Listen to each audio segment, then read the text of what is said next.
In 1998, D3 Publisher decided to make a budget line for the PlayStation 1. The games were simple and sold for 1,500 yen, thus the name, the Simple 1500 series. Over the course of the PlayStation 1 and 2, D3 would put out about 300 games in the series. Some would be simple games, and some would be re-releases of other titles, spanning just about every genre, from board games to racing games, and a lot of visual novels. Most were unremarkable to bad, but some known commodities like the Oni Chimbara series and the Earth Defense Force series came from this. The series is pretty underdocumented online too, so I'm going to attempt to explore the entire series and not lose my sanity in the process. Okay, we're picking up on Volume 21, The Yakyuu. Oh, that's a baseball! This is a baseball management sim.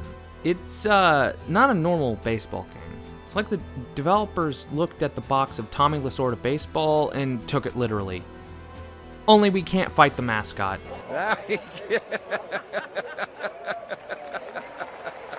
This happened multiple times. Baseball lore is weird. Anyway, this game is basically impenetrable without checking out its tutorial, which is written in Japanese. Google Lens to the rescue! Google Lens is going to be carrying this whole series going forward, so I don't have a repeat of the board game issue last video. So after going through the tutorial, I came to a grim realization. All you really do is give rough instructions to your players. It's an auto battler, or auto batter, really. That's the core of it, so what about the modes? There's a single game exhibition, a tournament, and a full season mode. There's also a roster editor, because sports games. I don't really have much to say about this. It's not a game for me or most people, even without the language barrier.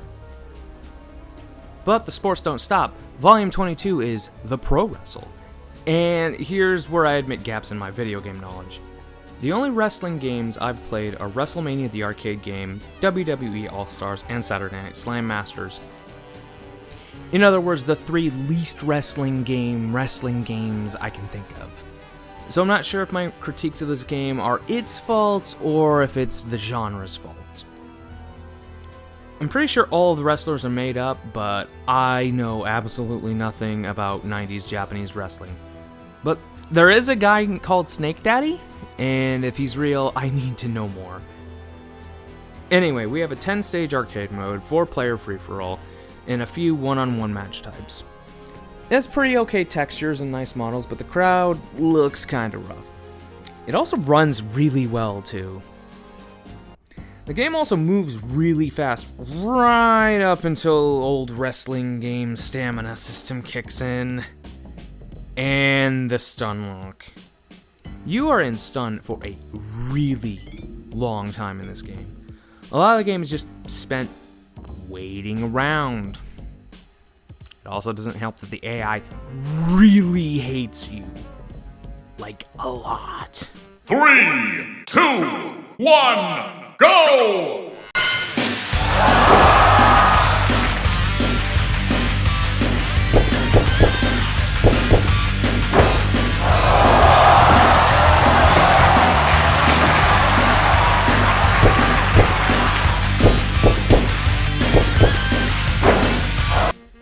Jeez, Snake Daddy, chill! The real highlight is its very robust character creator. I know it's a genre staple, but I thought it was pretty impressive. The actual wrestler appearance options are pretty limited, but the moveless options are huge. You have options for all sorts of conditions, like laying face up or face down, or if you're running from behind and they're standing up. And of course, you get to pick your finisher. You can even set the AI's personality when they control the character. You can do most of the other wrestling things you'd expect. Running, climbing out of the ring, climbing up on the top ropes, taunting, and of course you win by pin or submission. It's pretty competent. I wonder why that is.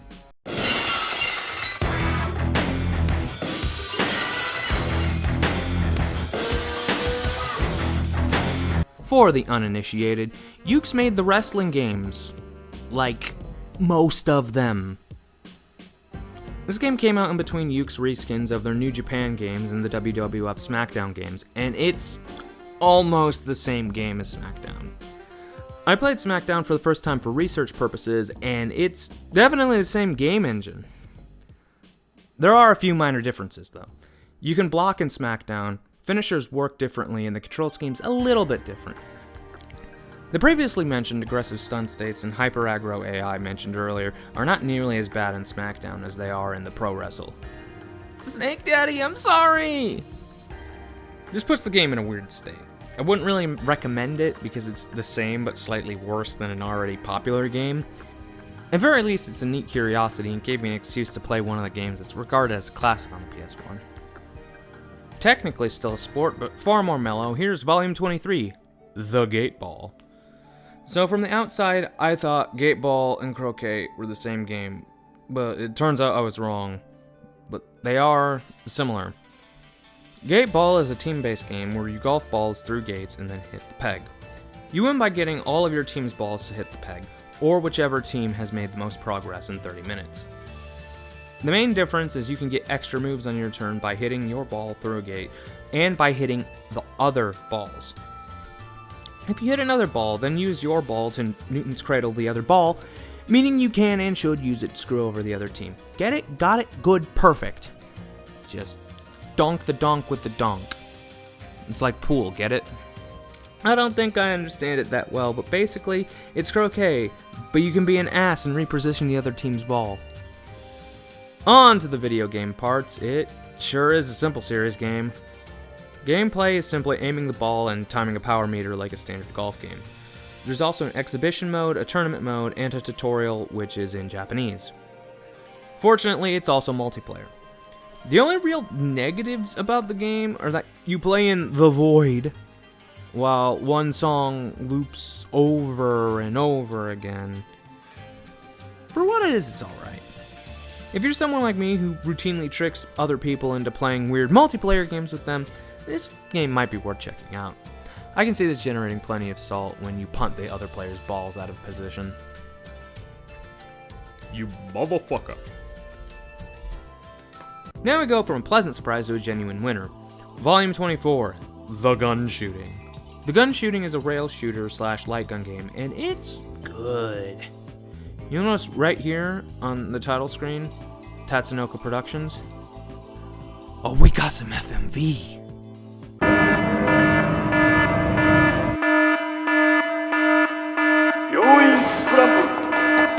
警察隊が密漁団の行動を確認した。緊急出動態勢。遅れるな。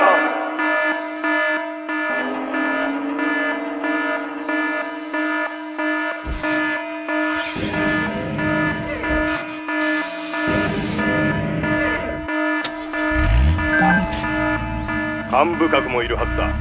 奴らの尻に一発食らわせてこい。こういう仕事ってガンと向きよね。お仕置きが好きなのはそっちだと思ったけどな。軽く叩いてないで行ってこい。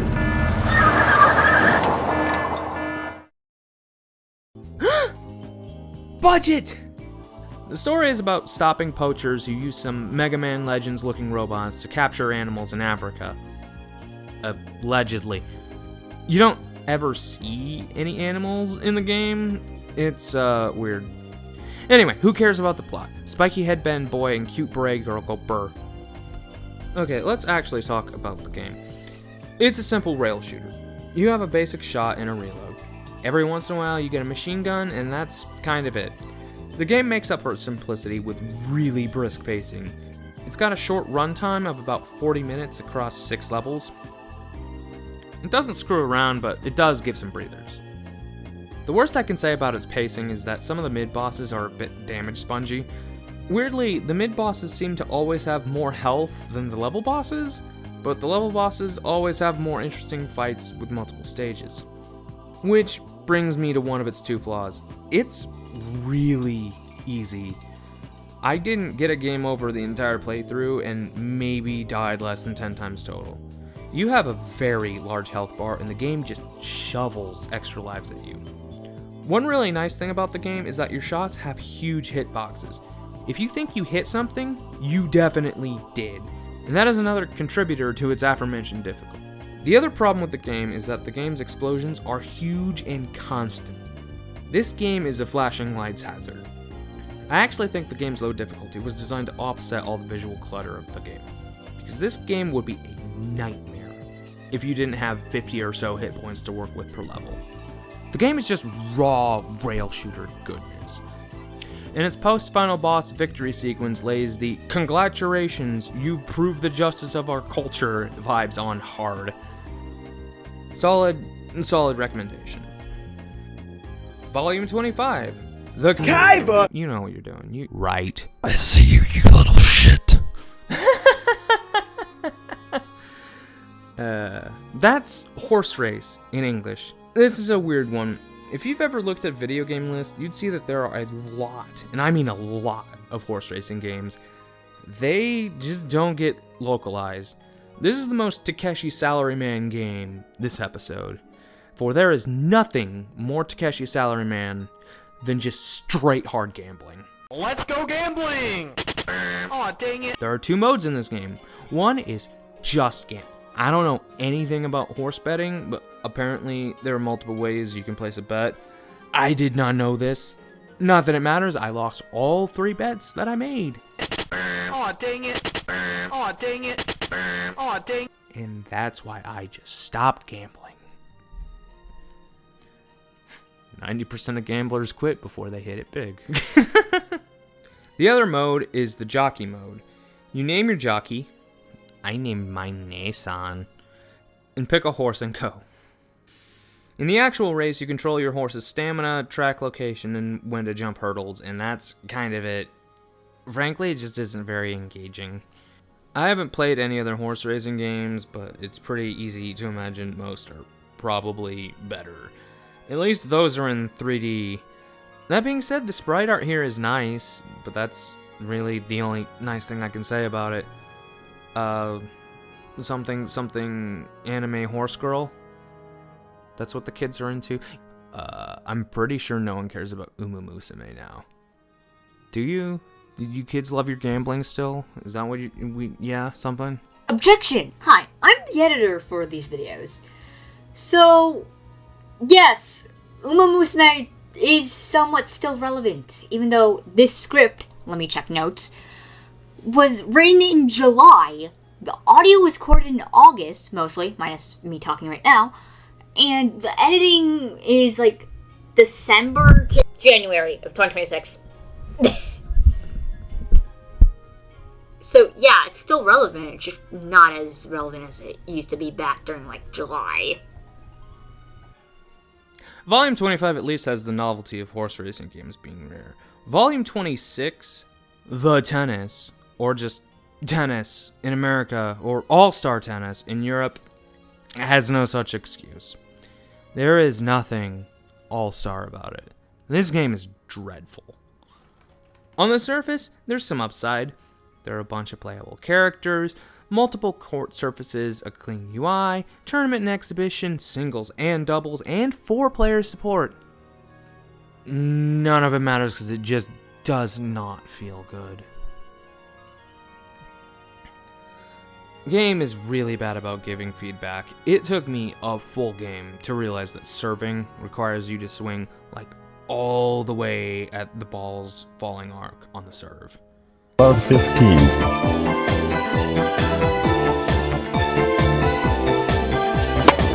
Fault.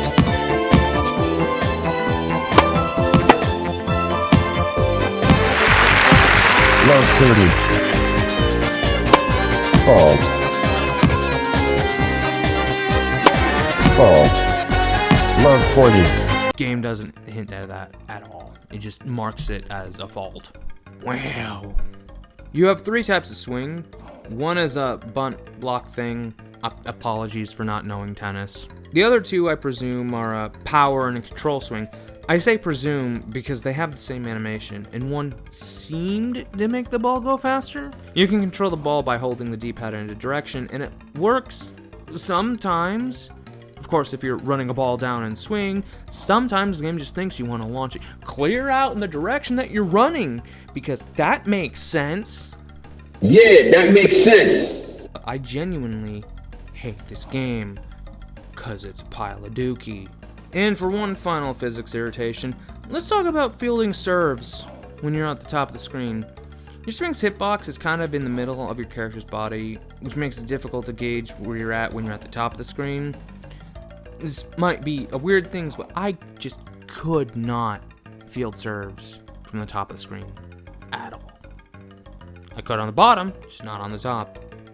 Now let's talk about the AI. All the footage you are seeing is on easy. This game is brutal, and I wouldn't be surprised at all if the game's difficulty selector wasn't real. Just straight lies. Even aside from the fact that the game rarely makes mistakes, it has an absolutely irritating tendency to just sit on top of the net. It even does this against the other AI, and it grinds the game to a standstill every single time.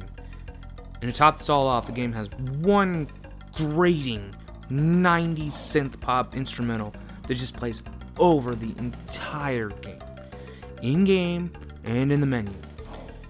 The only nice thing I have to say about this game is that its UI looks really nice, and that the ball hit sound effects are also really nice. Just avoid it. It's terrible. Just, ugh. I cannot give synonyms without using profanity for how awful it is. Just, You motherfucker.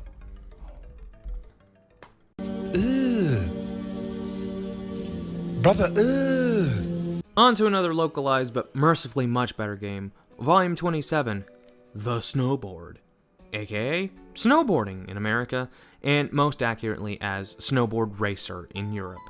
This is a snowboard racer.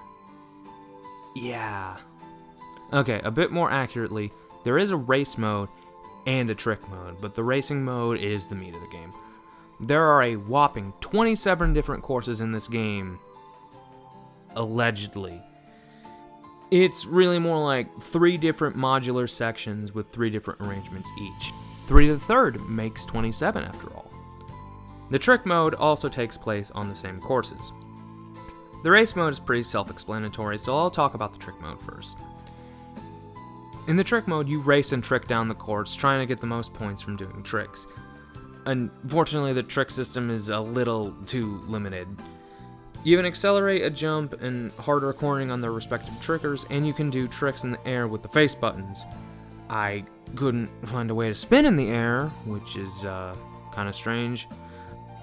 Also, you don't really wipe out when you botch a trick in the race mode, but you do wipe out, but kinda instantly recover in the trick mode, which is really strange.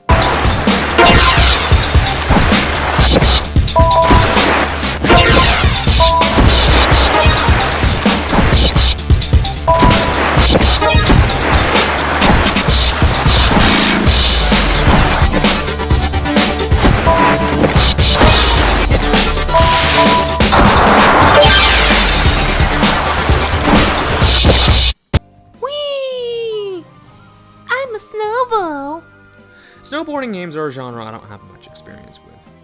I've played the original 1080 Snowboarding and a bit of some of the SSX games. Naturally, this doesn't match up to the might of Nintendo and EA Sports. but this is pretty fun. It has a really nice sense of speed, and launching off huge hills just feels really good. It has overall really nice sound design with its sound effects and a pretty good soundtrack too. Like the billiards in the last episode and pro wrestling in this one, there is some pedigree here. The game's developer, Atelier Double, put out Zap Snowboarding Tricks 98 with an X in Japan, Fat Air Extreme Snowboarding with a PH and an E and a G in Europe, and Freestyle Boarding 99 without a G in America. These are all the same game, by the way. I guess they limited themselves to one typo per name, but gave the same game 3 different names for maximum marketing confusion. The cowards should have called it Zap Fat Air Extreme Freestyle Snowboarding Tricks 99 featuring Sunny D for maximum 90s energy. Anyway, that game is weird because it shares fairly little DNA with our humble snowboarding.